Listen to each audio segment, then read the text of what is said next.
here reporting at Identity Week America 2025, where I'm joined now by Cieran Carola, who's the Program Manager at ICAO. It's really great to speak to you today and get your perspective on really seamless, how we achieve seamless cross-border travel. Could you explain some of the initiatives that you are working on with ICAO? Yeah, and first of all, delighted to be here, and thanks for having me. So ICAO, first of all, we're the international entity, the United Nations body, that's responsible for setting standards and recommendations, recommended practices in the area of aviation. And the area that I'm most active in is facilitation of travel, making sure that cross-border international travel is efficient, that it's secure, that it can be done as effectively as possible. So that's what we're engaged in, and facilitating that in quite a broad manner. In the area of facilitation, our focus traditionally has always been on travel documents and supporting the definition of international travel documents, their specification, to make sure that everybody is using aligned documents and aligned and harmonised, streamlined processes, and this works in a cross-border mechanism. So global interoperability is a key phrase in what we do, making sure that there is interoperability of documents, processes, and overall frameworks, legal frameworks, etc., to make sure that no matter where anybody travels in the world, from one country to another, potentially transiting a third country, that things work together in an interoperable manner. A key theme right now, I would say, is innovation, transformation, particularly using technology and digital transformation of travel. It's a theme globally, and it's something we're taking to heart in ICAO as well. A big part of that and a big focus at the moment is the digital Travel Credential, which is the digital transformation of the passport as we know it today. So that's a key theme. We're also strongly active in capacity building and implementation support. A focus of ICAO for many years, and increasingly now, is no country left behind. It's a policy, a strategic objective, a strategic goal of ICAO to make sure that we don't just introduce technologies or advocate technologies, but support states to actually implement and use those. And also infrastructural support, centralised infrastructural support to states is a key theme. So I'm responsible personally for the ICAO Public Key Directory, PKD is what we call it. And I think that typifies and exemplifies all of these themes. It's focused on digital transformation of travel, supporting the verification of electronic travel documents and digital travel credentials through sharing of information between governments. Capacity building is in there. We support states to verify documents, use the PKD to help now with electronic passports and in the future with the digital travel credential. And infrastructure support. The PKD is a central infrastructure to help states cooperate and work together to advance through technology, in particular seamless travel initiatives. Thank you for explaining your focuses and ICAO's focuses. How does this compare to your previous experience at EU-LISA? Yeah, so I worked with the EU, in EU-LISA specifically, for a number of years before being with ICAO. And the overall framework of operations is a little bit different. So obviously in the EU you're focused on regional implementation within the European region and its surroundings. Whereas in ICAO it's an international focus, which requires one to take maybe a step back a little bit to look at a wider framework that can be applied in every region of the world, as opposed to something that is one region specific. Nevertheless, there's a couple of key themes I think coming through. The biggest one I would say is the digital transformation of travel. In EU-LISA we looked at different areas of cross-border travel was a big part. Digitization of that based on trusted and trustworthy data. Where that data comes from might be a little bit different. In EU-LISA, it was coming from the large-scale IT systems that are operated by the agency for the European Union. In ICAO, it's what the data is coming from travel documents. But nevertheless, what is key is that there is consistent, aligned data sets, and that data is trusted at the operational interfaces by the officers and by the users, and indeed by the travellers. So it can all be put together. I said global interoperability. That data can be utilised and leveraged by all the entities that need it towards more seamless travel and more secure travel. So that's key focus on data and trustworthy data is common in Europe with ICAO, and I think everywhere in the world. Yeah, and it all links up with with those IT systems and data from the passports and physical documents, isn't it? Exactly. It's all data, having the right data that an operational officer needs to make judicious decisions in an efficient way. Absolutely. And you said you manage the public key directory. You're heavily involved in that, which serves as a cornerstone for electronic passport validation. Could you elaborate on its evolution, as we focus on really passwordless and passkeys? Yeah, so let me just say in one sentence what the PKD is, for those that don't know it.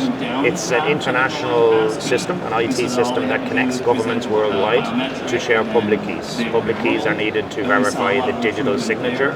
That's in an electronic passport, it's in a digital travel credential, it's on digitally signed barcodes, many different documents used in travel now, and I would say in the future.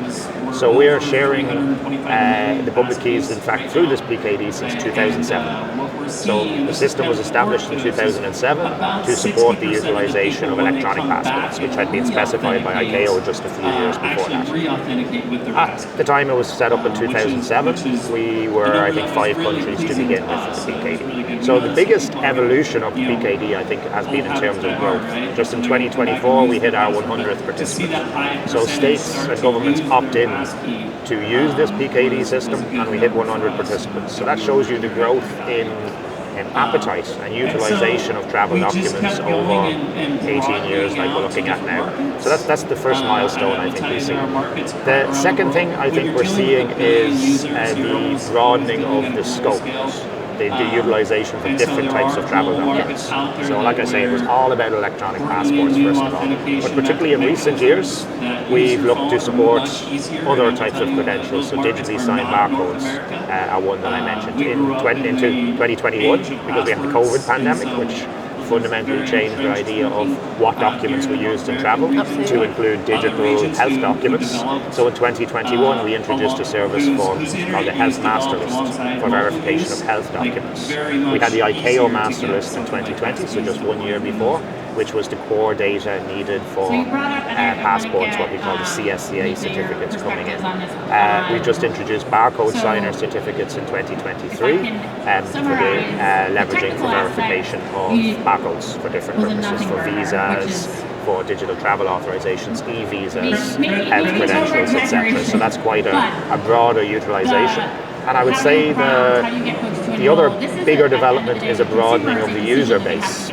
So our focus continues to be and always will be governments. So we're a community of governments, but we've started to ask the question increasingly, can this data be used by others in a way that advances our objectives, which are seamless travel, secure travel, innovation, etc.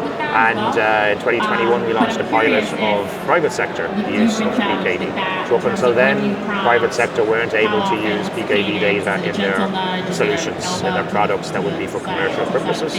But we've looked at opening that user base up a little bit to trial. Right now the evidence is that it's true, that they can utilize this data to advance innovation and make things better for travellers, make things better for governments. So that's a real developing program as well. It's very, very interesting. It's very interesting to hear that. And you mentioned, the sector is digitalising a lot, and you're focusing on the travel credential, which I believe has been in the pilot stage and things. Yeah. What can you tell us about kind of where we are with that? With the digital travel credential, you're correct. It's and it still is, and has been over the last number of years at the pilot stage. So the digital travel credential has been specified by ICAO. There's still some technical specifications to come, but the core of that solution has been specified. And through the pilots that have been ongoing in different regions for the last couple of years, it's about testing the reliability and the usability and assuring that states and other stakeholders who want to utilize these can use them, and it's developed in a way not just from a technical specification but also from an implementation perspective, from an operations perspective, that it's reliable, that it's usable, that it can be trusted by governments and by travellers, and really collecting live operational data.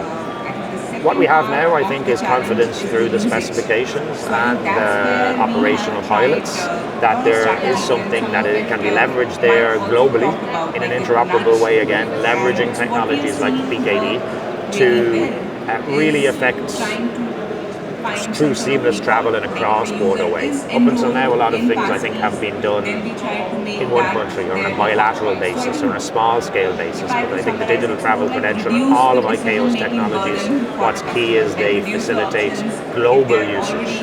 And that's really where I think we need to look towards now, that it's not trials between two countries or between three countries, but it's something that can be leveraged by travellers travelling from one place to many, many different countries. And that's probably the key focus, I think, in the next few years. Going back to PKD, what are the priorities as we move forward with in an age of higher traffic, passenger traffic, recovering from the pandemic? We're a few years down that line now. Yeah, so priorities for the PKD, I would say, to continue, first of all, on the foundations that we set. So I mentioned to you earlier trusted data. What's key for the PKD and for utilisation both by governments and the private sector, as we've touched upon, is that the data is trustworthy. And ICAO's key role of this is we're a meeting point for the global community. We're an independent entity, a United Nations agency where governments can come together, deal with a neutral, transparent global entity like ourselves to provide that data. And that's got to be the key cornerstone moving forward. No matter what we do, what credentials we're supporting, that it's all about trust in that data. That comes from receiving the data in the proper way and providing secure, efficiently run, properly run, governed service. So our governance structures will evolve but need to retain that core of trust in the data. So that's the key thing. Another important, I think, priority is to support the states even more than we did right now in terms of capacity building and implementation support.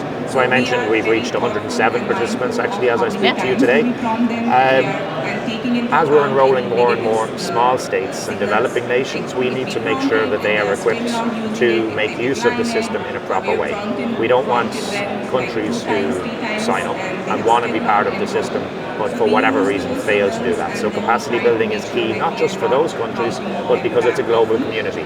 If one country is not sharing its data in the proper way or in a trustworthy way, it affects all the other 106 participants of the community because they are lacking the trusted data from that country that they need to verify the travel of citizens from that country. So it's a global community where everybody has to play its role, and we want to make sure that everybody can play that role through capacity building. And I would say the third thing is, again, making sure as we look to digitally transform travel, we're looking at extending the border, doing things not just at the border crossing points. So I mentioned visas, e-visas, travel authorizations, things like that. Health comes up in a new way right now, and came up in 2021 as a new use case, and making sure that we have the flexibility to adapt to these needs, and we have a core infrastructure that facilitates utilization of digital credentials irrespective of what that is in the travel context. Absolutely. Thank you so much for talking to me today and taking me through that. It's clear that collaboration between all parties is really important as well. Yeah. I hope you enjoy the rest of the conference. Thank you very much. It was a pleasure to be here.